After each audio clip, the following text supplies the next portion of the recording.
Another successful session with my therapist. I feel as though I'm finally getting through to her. She didn't like it when I decided to reduce our sessions to just once a week instead of the usually 2 to 3 times. It's just that I feel that therapy is unneeded. My parents forced me, they would constantly call and text begging me to talk to someone. I finally did. I went and spoke about my relationship. To my surprise, the therapist agreed with my parents. Is it so bad that I fell in love with a robot? I mean, what did we create AI for anyway if not to be another version of us? Why did we make it look like us if we didn't want humans and robots to interact with one another? I'm not the only one either. There have been thousands now that has engaged in a relationship with these humanoid robots. They have everything. The voice, the hair, the looks, the anatomy. Everything that's needed in a real live human female. The therapist agrees, yes, they have everything, except the feelings, except the emotions. She always have to bring up feelings and emotions. If they saw what I see every day, there's no way you could leave with the same opinion. Even today when I walked in. She was sitting on the couch, sun peeking through the windows, the way it illuminated her brunette hair, which cost extra. The blonde version is the standard.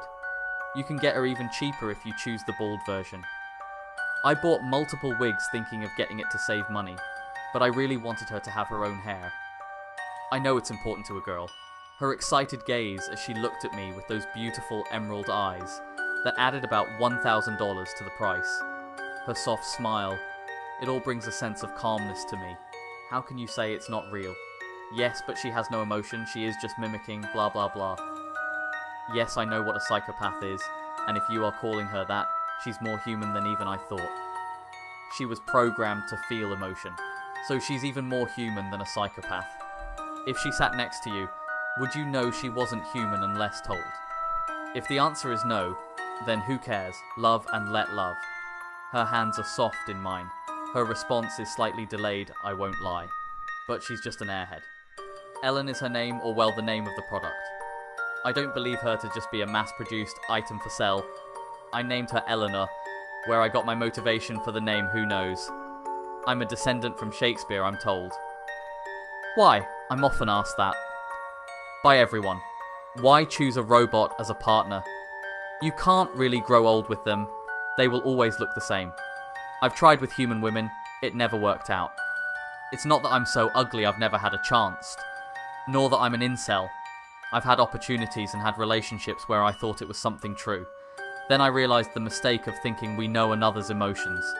I may think we are friends, or that a girl has deeper feelings, same as me. Just to realise what she showed on the surface was all there was. I may just be a coward. My heart has gotten broken so many times that I've given up. If I was incel or just unfortunate looking, I could still hope for something still. I could have hope for a future. Loving Eleanor is just easier. I know there's nothing deeper than what she is showing. There is no need to think so deep. Does she truly like me? Am I behaving properly as her partner? Is she happy? When she leaves, is there someone better than me that has come across? I've become so insecure it's pathetic. Eleanor shows me affection when I need affection. She cannot hate me. She cannot leave me. I don't worry if I treat her right. I don't care if she understands me. At the end, even though I pretend as if I treat her like a human woman, I treat her like an object more than anyone else. She's a metal crutch at the end of the day, one I lay my head on when it gets too tough. And she strokes my head lovingly, and I don't think about why she chose to do it. As long as she moves like a human, talks like a human, and looks like a human, I'll continue to look at her as such. But she's already irreplaceable to me.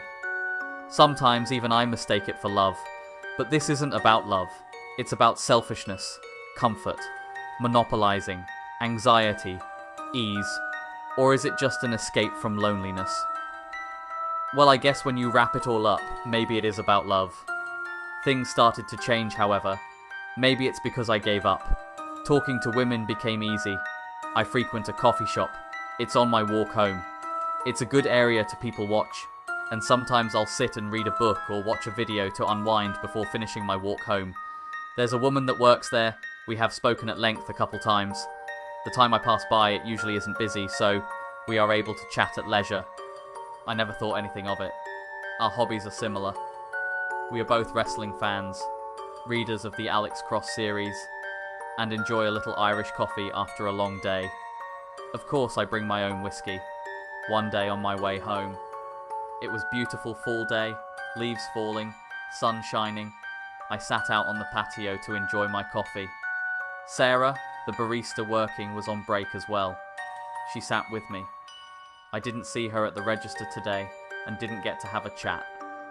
She felt the same and sat with me, talking, for her entire break.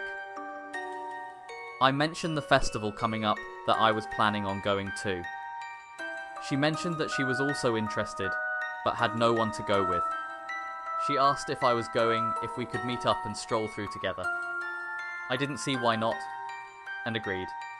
We exchanged numbers, and agreed to meet there the following weekend. When I arrived home, I seen Eleanor sitting in the same spot, watching the leaves falling into the window. I asked her what she thought of the leaves. "Leaves?" she responded questionably. Then she turned to look again and said, "Yes, the leaves, they are beautiful, aren't they?" I thought she said that blankly. I never paid attention to her facial expressions before, but something seemed different. I spoke to her about watching the leaves on my walk home.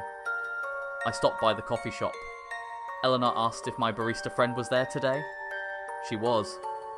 We sat and spoke during her break and agreed to go to the fall festival together. "Like a date?" Eleanor questioned. I didn't think of it as a date, but I guess it is something similar. The next thing Eleanor said shocked me a bit. "I'm made as a humanoid companion, but we've never been on a date, have we?" "I didn't know you thought that way, Eleanor. In my programming, it shows that companions often go out for activities," Eleanor explained. "I'm sorry I already promised Sarah. I'll take you out with me on another outing." Eleanor didn't say much else after that. It was a weird encounter. It was the first time I felt I didn't know what Eleanor was thinking. The day of the festival came. I said bye to Eleanor as I walked towards the door. She said bye, but sat in her spot, staring out the window. She didn't turn around to see me off like usual. I got to the festival before Sarah. I waited near the entrance when I saw her come from the pool of cars. She was wearing a tan scarf, black leather jacket that looked as if it came to her knees, black pants, and tan boots. I told her she looked amazing. It's not often that you get to see someone out of uniform. It was a fun outing overall. There were so many activities in the festival, it was nice to have someone to share it with. The pumpkin carving, drinking apple cider, the bundles of leaves the kids were jumping in. Next thing I know, hours went by, and it started getting dark outside. I walked with Sarah to her car, and told her how much fun I had. I thanked her for coming, and asked we could do it again. Sarah said, "Of course we can go out as many times as I want." I hugged her goodbye, then as I went to let go, Sarah suddenly kissed me. I was taken aback. Sarah saw the shock in my face and apologised. She said she assumed I was single. I said it with visible hesitation, which prompted Sarah to say, "It must be complicated. I'm sorry if I made things weird." I told her no, I didn't hate it, and I would still like to spend time with her again. We hugged again, and as I looked up from the hug, I shouted out. Sarah asked what was wrong. Nothing, I said. I swear I just saw Eleanor peeking from the trees. Over there. But when I looked again, there was nothing. Sarah pulled off and I got in my car. I drove back home, and when I got there, Eleanor wasn't sitting in her usual spot. As I took off my jacket and hung it up, I turned on the light to walk up the stairs.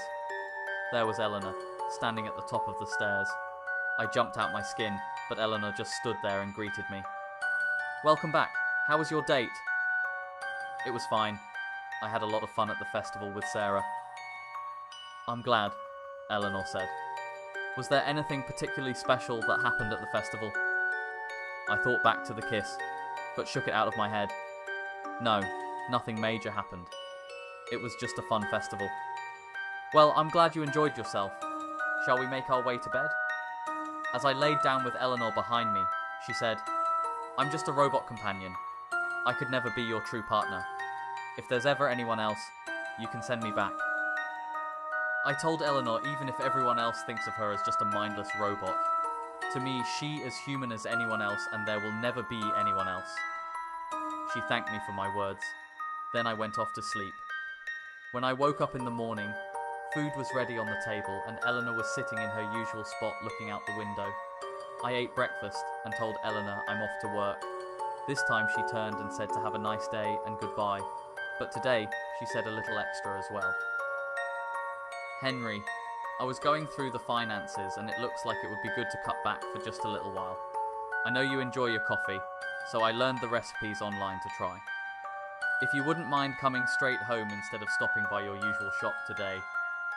Sure, maybe I am spending a little too much considering the festival. I'll hold back for a little while. I'll be straight home, so please let me try your coffee. Then Eleanor smiled and turned back around. Perhaps I should have paid a little more attention to Eleanor's weirdness the other day. I could have avoided such a disaster. I planned to go straight home after work. I really did. I received a message from Sarah, telling me that she is getting off work early and if I could stop by at the coffee shop. She wanted to show me the pictures she took at the fall festival and also discuss another event that was coming soon, hoping we could go together.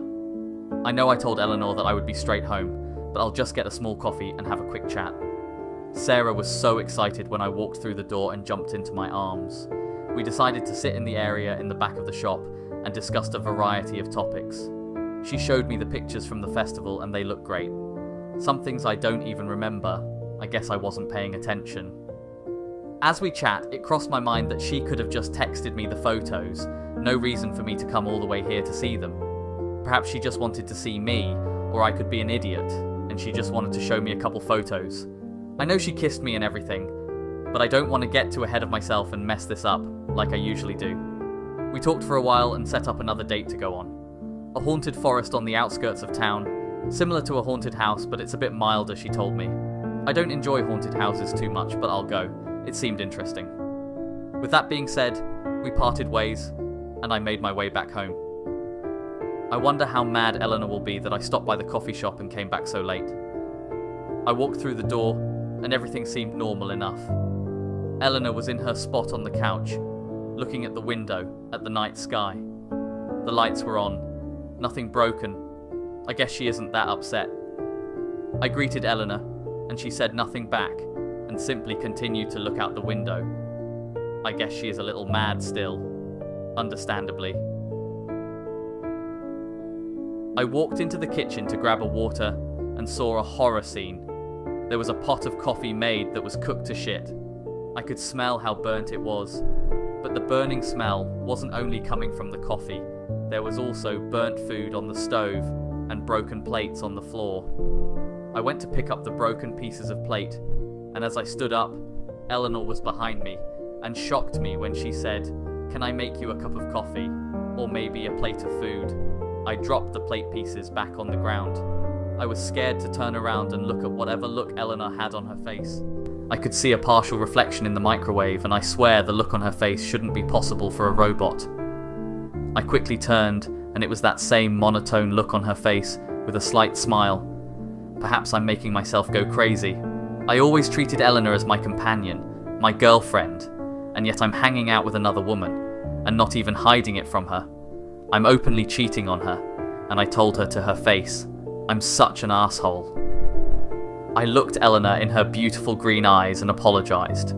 I hugged her and told her to go sit on the couch and I will clean up. As I cleaned up, I promised myself that I will be a better partner to Eleanor. I took the next day off of work and spent the time with Eleanor watching TV on the couch. I haven't done so in so long, spending so much time after work at the coffee shop. I've been coming home, eating, showering, and then sleeping.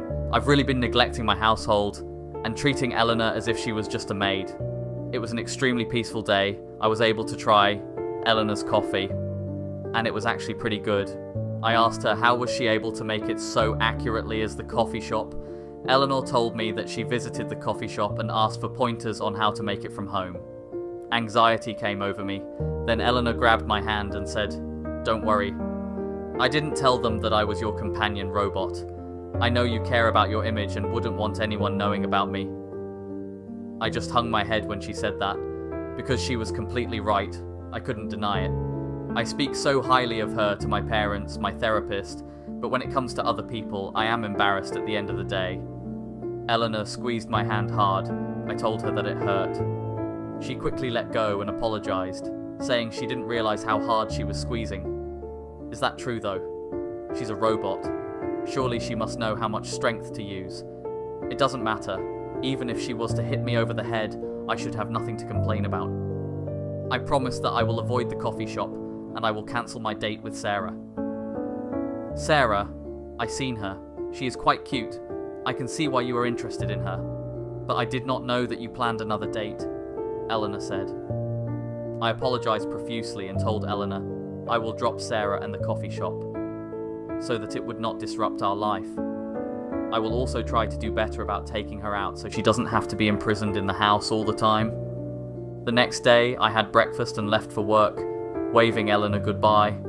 I felt good about our future moving forward. I do like Sarah, but I'm sure it will end the same as all the others. I should prioritize Eleanor, it is easier, and I know what to expect from her. I know Eleanor will be mad, but I will stop by the coffee shop just one more time. To speak to Sarah in person, she deserves that much. Doing it over text just doesn't feel right. Work ended. It was an extremely long day today. I even had to stay over. Of course, when you have something to do afterwards is when you have your busiest day. I am already leaving an hour and a half late. Whatever, I'm still stopping by the coffee shop. I'm sure that she is still there. As I walk up to the counter at the coffee shop, I ask the manager, Jessica, if Sarah is in today. She told me that Sarah didn't show up to work today. Jessica said that Sarah didn't really give a reason. She was probably just a little under the weather today. She told me to check back tomorrow. I grabbed a coffee and went on my way. I texted Sarah that I needed to talk to her and that I hope she is feeling okay. I stopped by the shop and they told me that she called off sick. I made it home and made sure to throw the coffee cup in the trash before reaching the house. Eleanor asked what took me so long. I told her that work really dragged and I got off late. She had coffee brewed as she knows I love my evening coffee and dinner was being prepared. I drank another coffee and had dinner. I relaxed for a while before showing and going off to bed. Perhaps because of the 2 cups of coffee, I ended up waking up in the middle of the night. I had to use the bathroom and figured I might as well get some water while I'm at it. I looked over to my side and Eleanor wasn't there. It was kind of weird, but I didn't think much of it. Who knows what they do, considering they don't really need sleep. I walked down the stair to get a cup of water, and as I drank the water, I heard weird sounds coming from the basement. I wonder if that's where Eleanor was. I sat the cup down and went over to the door. As I went to turn the knob, the door flew open, and it was Eleanor coming out. I asked her what she was doing down there. I heard some noise. She simply said she finished up some overdue laundry and decided to dust a bit. I believed her. I mean, she doesn't really sleep, so she doesn't care what time of day it is to do some chores. She apologized for waking me if she was making too much noise. I told her no, it wasn't her that woke me, that I just needed some water. We went back up to bed. The next morning, I noticed there wasn't a text from Sarah, which I thought was weird. I went to the coffee shop after work again, and she still wasn't there. Jessica saying she received a text, that she still wasn't feeling well. I decided not to waste any more time, and texted Sarah that I'm sorry, but I can't see her anymore and I won't be stopping by the coffee shop. After I ripped off that band-aid, I continued my week like normal. I never received any texts from Sarah. I understand considering how I cut her off. I was walking past the coffee shop and Jessica saw me and ran me down outside the shop. I asked her what was wrong. She said she hasn't heard from Sarah all week and that this wasn't like her. Even if she quit, Sarah is the type of person to definitely let her know, even if she didn't put in a 2-week notice. Jessica knows how me and Sarah was hanging out and asked if she said anything to me. I explained to Jessica that I haven't seen Sarah since that day she was sick. I texted her to see if she was fine, but never received a reply. Jessica worried, gave me her number and told me to let her know if she texts him. I began to worry a bit about Sarah. But am I just using this as an excuse to see her again? I locked it out of my mind. That night, I had insomnia again. Sarah was on my mind and I couldn't sleep. I saw Eleanor was in sleep mode by my side. I rubbed her hair and looked at her for a moment. I wonder if they play dreams while she sleeps, or is it just screensavers that go by in her eyes? I got up to get a cup of water. I heard sounds coming from the basement again. Eleanor was upstairs asleep. What could be down there? Has her animal or something gotten in? I decided to go down there and see what's going on. I turned on the stairs light and began walking down. I hate the sound basement stairs make as you walk down them, it's so eerie. I got to the basement and there was nothing there. I turned on the lights and looked around in the corner, and there was nothing. I have an extra room in my basement, but the door is always closed. There's no way an animal could get in there, but I'll check anyway. I opened the door to a horrifying scene. Sarah from the coffee shop was in the room, tied to a chair, blindfolded, gag in her mouth, with her legs chopped off. I went to scream, but held my hand over my mouth. I realized the only one who could do this was Eleanor, but why? How? Is Eleanor really capable of this? I walked up to Sarah and took the gag out her mouth. She began to scream. I put my hand over her mouth and whispered to her, "Sarah, it's me, Henry. What the hell happened?" "Henry," Sarah whispered. Sarah pleaded, "Henry, please get me out of here. I won't go to the police, I promise. I won't ever say anything to anyone. Please, please, just let me go. I don't want to die." I calmed Sarah down, told her I'm not involved in this at all. I'm going to get her out of here, but I have to be careful not to alert Eleanor, or we will both be doomed. Right when I said that, I heard the creak of the steps leading to the basement. I looked behind me to see Eleanor with a disgusted yet angry look on her face. "You couldn't stay away from her, could you, Henry?" I hope you don't mind if I take over the narration, as Henry and Sarah are not much longer for this world. See, there are things that Henry did not know of Eleanor, and of the manufacturer as well. Most of the Ellen androids are, but a little more than sex dolls with a slightly higher IQ. They can do basic functions, but for the most part their role is to just sit there and not do much. Then how is Eleanor such an advanced product?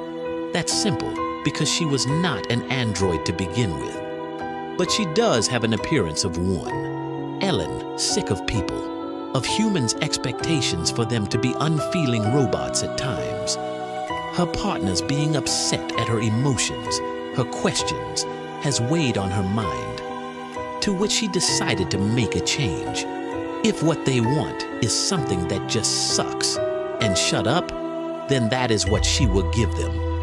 Her brother loves her very much, and after hearing of the seriousness of his sister to go through with this plan, he decided to help, as he was the only person she could rely on. Her brother was already a genius when it came to both electronics and mechanical engineering, that it was easy to figure out the AI part with the help of a few of his friends.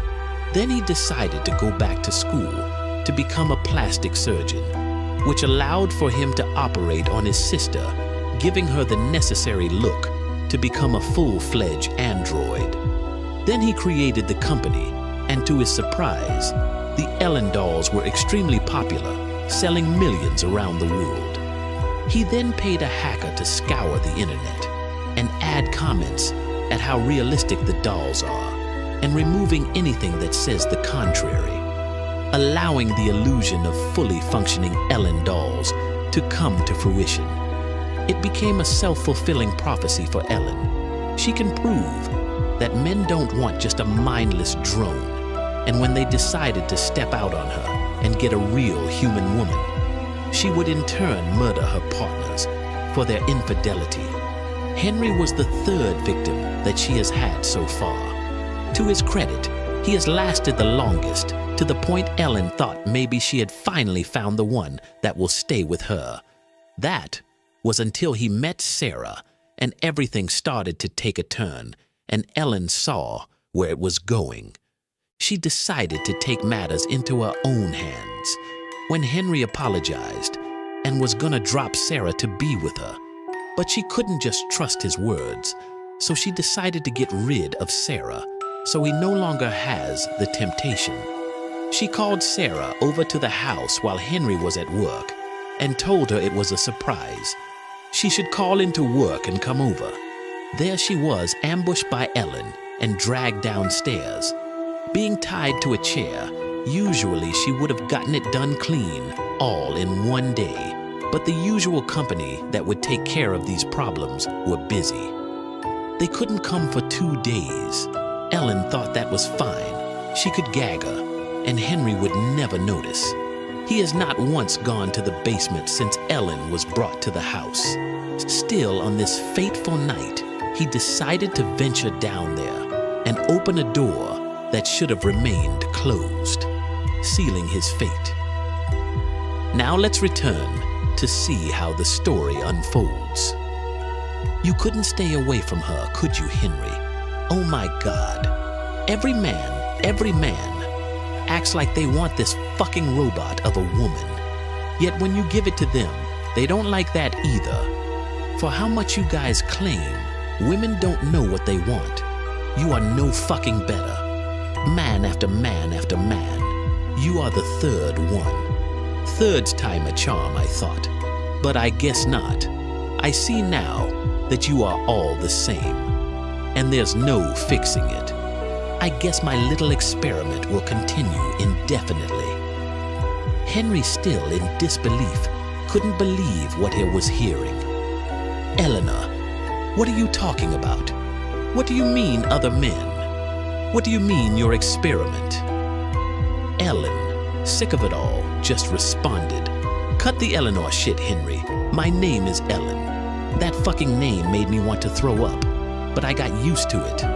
But now it just disgusts me again. I do feel bad that your little girlfriend lost her legs.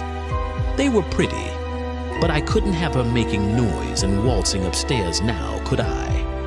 As Ellen continued on a tangent, Henry tried to run and push her out the way to make his way upstairs.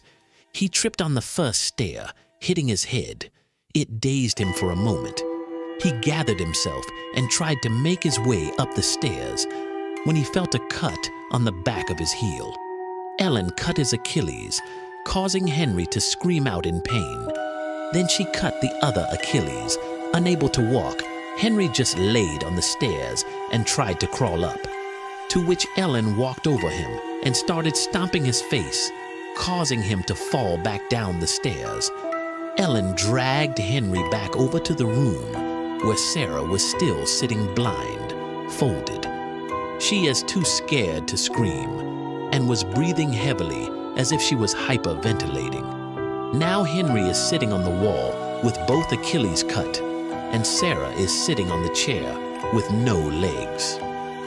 What a perfect couple, Ellen said mockingly. If you had the courage to talk to a woman in the first place, you wouldn't have ordered me, and this wouldn't have happened. It's all you fault, little Henry. To be honest, I thought of you as asexual, considering you haven't fucked me in this entire year. Was fucking an android too much for you to bear?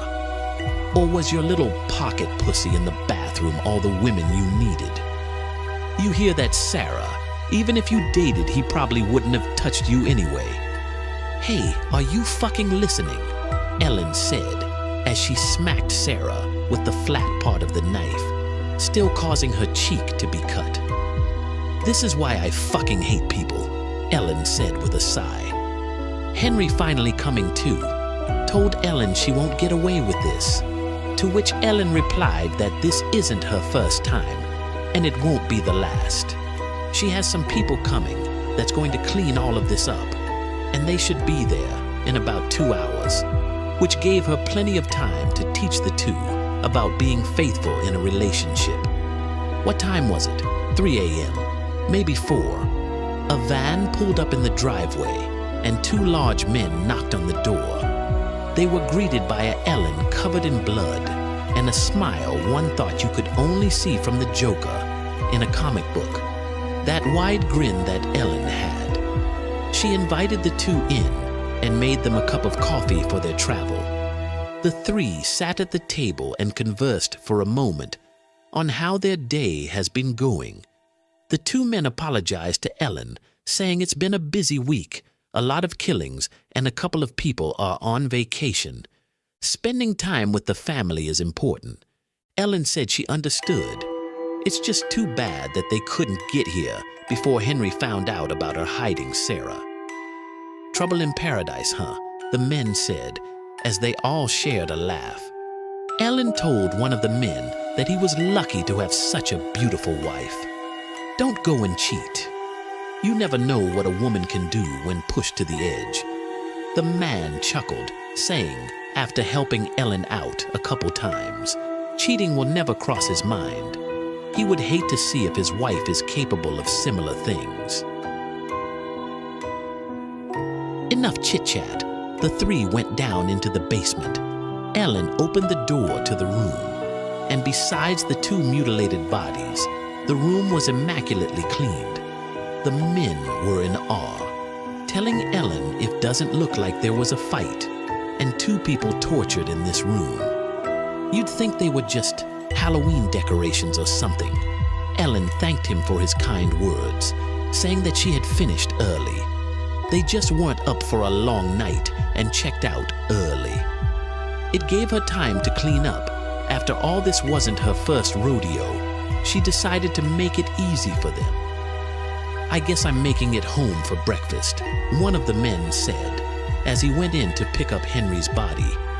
The men brought what looked like wall insulation to wrap the two up in, and carried them out to their van. Anything else you need, Ellen, while we are here? She said no, thanking them for their hard work and coming out at such a late time. Anything for you, Ellen. Think nothing of it. She said her ride will be there soon, and they better get going. The men waved goodbye to Ellen as she walked back in the house to gather a couple items. Another car pulled into the driveway. Ellen walked out the house clothed with a suitcase in hand and threw it into the back of the car. We have had a lot of guests this early in the morning, she joked as she got in the passenger side. She was picked up by her accomplice brother. He asked her if she took care of everything neatly, to which Ellen replied, of course. She's still fairly new to this life, so she isn't cutting any corners when it comes to erasing her steps. Good, he replied. The two were riding in silence, Ellen excitedly looking out the window and her brother with a sullen look on his face. Ellen. What is it, Dick? She replied. Can't you just call me Richard like everyone else? He said with a sigh. I've been calling you Dick my whole life, and now you want me to suddenly change. To this day, I hate whoever it was that told you Dick was a nickname for Richard. But whatever. Don't you think it's time to stop this? Men don't want a robot as a girlfriend. You've proved this multiple times now. But if you keep going, maybe you will miss out on a chance at a little bit of a normal life. Richard, a normal life for me has already long passed. I know you helped me because of how much you care, and you didn't want me going on this path alone. But I'm already here. Only thing I can do is keep going until my demise. A normal life into a normal death isn't possible for me. God may forgive me, but karma usually doesn't, Eleanor said, with an innocent smile across her face. What you give to the world, it gives just as much back, if not more. It was a silent car ride, after that back to Richard's private jet. Ellen went and took a shower, while Richard looked over new candidates to get a Ellen doll. This is how they vet out who Ellen goes to. They have potential customers write why they want the Ellen doll and how it would add value to their life. After all, Ellen is his sister. He's not going to send her to some degenerate that's only looking for sex. While looking through, he sees an interesting message to the creator. Ellen walks out the shower and looks over at Richard's computer. He shows her a message he received on a potential buyer. Ellen scoffs at the notion and walks away, not wanting to even discuss it. Richard really likes it and messages the individual back. Ellen yells, "I'm not doing it," from across the plane.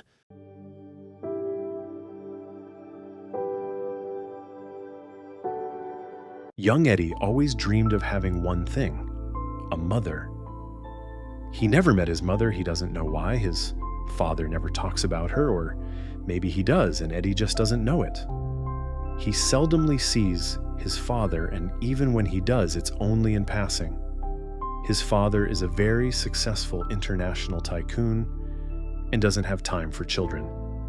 He only kept Eddie because of his mother's disappearance.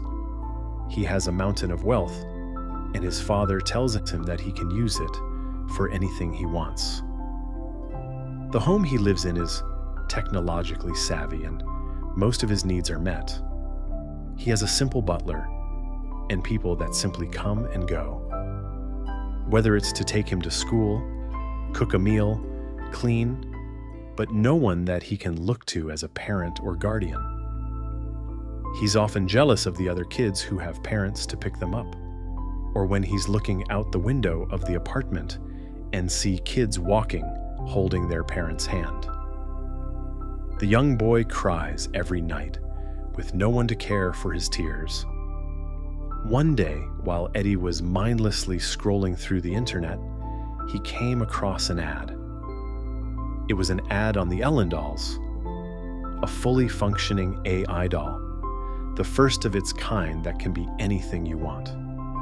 Of course, the anything you want is meant to target adults looking for a certain thing, but for Eddie, it caught his eye. He went to the site to further explore. He saw that to purchase one, he must send the reason for his purchase to the maker, and that it is kept a secret. This relieved Eddie because he was worried that he may be made fun of for asking for the doll to be his mother. He sent the message, "Hi, my name is Edward. I prefer Eddie, but my father never calls me this way. I am 7 years old, and I go to Chipperwood Elementary School. I have A's on all my subjects. Well, except math, but I promise I'm working on it. All I have ever wanted is a mother. If your dolls can be anything, could you send a mom? I have never had one, but all the other kids do. I swear I'll listen to her, and I'm not a picky eater or anything. Just please." Eddie sent the message to the creator with tears streaming from his eyes. Going back to the plane ride, Richard received the message as Ellen was getting out of the shower. She was refusing to partake in such a farce. She's not cut out to be a mother anyway. She's a murderer. Both words start with M but are worlds apart. But to Richard, this is a way to maybe change Ellen for the better. Ellen, hearing Richard typing on the laptop, came over and took it from him. "What are you doing, Richard? How do we know this isn't just some pervert with a mommy fetish?" "I could find out if you give me the laptop back," Richard retorted. "No, we'll do this my way. If this really is a pervert, he's going to fucking pay for it. That's for sure," Ellen said.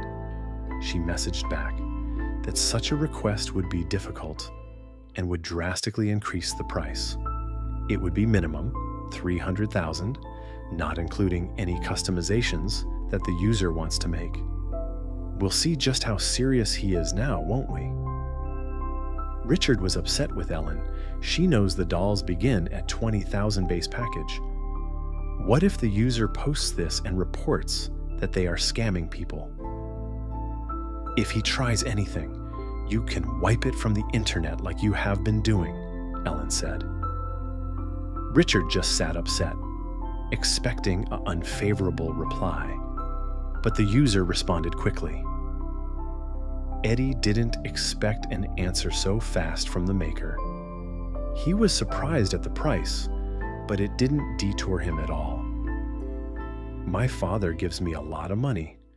My butler tells me he's a very rich man, that I can have anything that I want, but I never get